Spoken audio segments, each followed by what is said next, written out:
This is your single high and low headlight, and we're going to show you how to test the headlight with this short harness and the Power Probe 3 tool. So you can plug the short harness into the light harness, and you'll want to take the orange is for your high and low beam, the green wire is the ground for your turn and signal. You take your Power Probe 3 tool, the ground wire, you put it on the orange wire and apply power to the red for your high beam.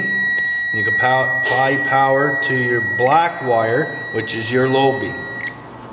Then you can take your ground wire and move it to the green wire, which is the ground for your turn and park. And you can apply power to the blue for your signal. You apply power to the yellow wire for your park. And that's how you can test your light. Now, to test the headlight, you want to be able to remove this cover. Now the cover is removed. You want to check and make sure all these pins and wires are in tight. I'll show you how to get the headlight out.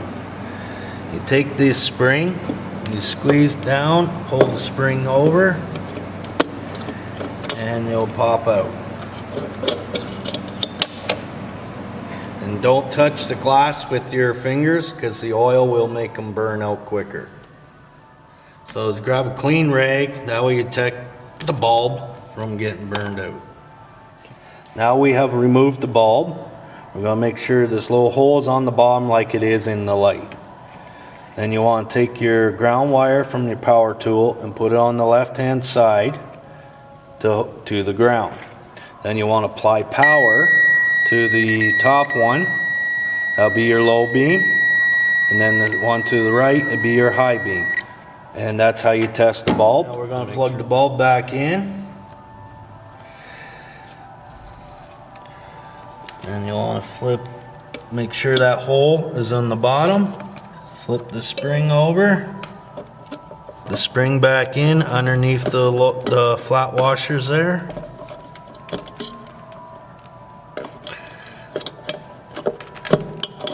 To remove the single light, give it a twist counterclockwise and pull it out. Then you can remove the bulb. And you'll want to check these wiring points, make sure they're round, not flattened, and make sure the socket point is clean and rust free. And make sure your solder points on the bulbs are round and bubbly. And to test the light bulb to make sure it's good, take your Power Probe, take the ground wire, you apply it to the side of the bulb, and you apply power to the solder point, and that would be my turn signal, and this would be my park. And that's how you can test the bulb. And that's how you could test all your bulbs on these single high and low beam bulbs.